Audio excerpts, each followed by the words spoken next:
இந்த matrimonial இஷ்யூஸில் husbands வந்து maintenance கட்டாயமாக கொடுக்கணுமா அப்படின்னு ஒரு கேள்வி வந்து ஒயிட் ஸ்ப்ரெட்டாக இருக்குது. அது ஒரு 100% ராங் திங். ஹஸ்பண்ட் வந்து மெயின்டெனன்ஸ் கொடுக்கணும்னு ஒரு கம்பல்ஷனே கிடையாது, அப்படி ஒரு லாவே கிடையாது. இப்போ டிஃபால்ட்டாக டிவோர்ஸ் கேஸ் ஒய்ஃப் போடுறாங்கன்னா மெயின்டெனன்ஸ் போட்டுறாங்க. மோஸ்ட் ஆஃப் தி கேசஸ் வந்து த்ரெட்டன் பண்ணுறதுக்கும் வழி கொண்டு வரதுக்கும் தான் இருக்கே ஒழிய அது அப்படி ஒரு லா கிடையாது. அதுவும் லாஸ்ட் 1 இயரில் ஏராளமான high court judgements and supreme court கிளியராக சொல்லியிருக்கு, ஜெண்டர் நியூட்ரல், ஹஸ்பண்டும் ஒய்ஃபும் ஈக்குவல். ஒன்று. ரெண்டாவது, ஃபினான்ஷியல் கெப்பாசிட்டி இல்லை.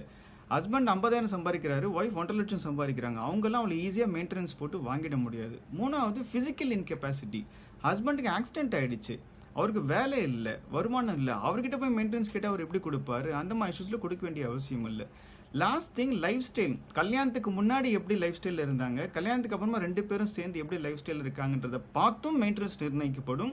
ஒன்று ஸ்ட்ராங்காக புரிஞ்சுக்கோங்க, ஹஸ்பண்ட்ஸ் மெயின்டெனன்ஸ் கொடுக்கணும்னு கம்பல்ஷன் கிடையாது. கரெக்டான லீகல் அப்ரோச் எடுத்தீங்கன்னா நீங்கள் அதை கரெக்டாக மேனேஜ் பண்ணிடலாம்.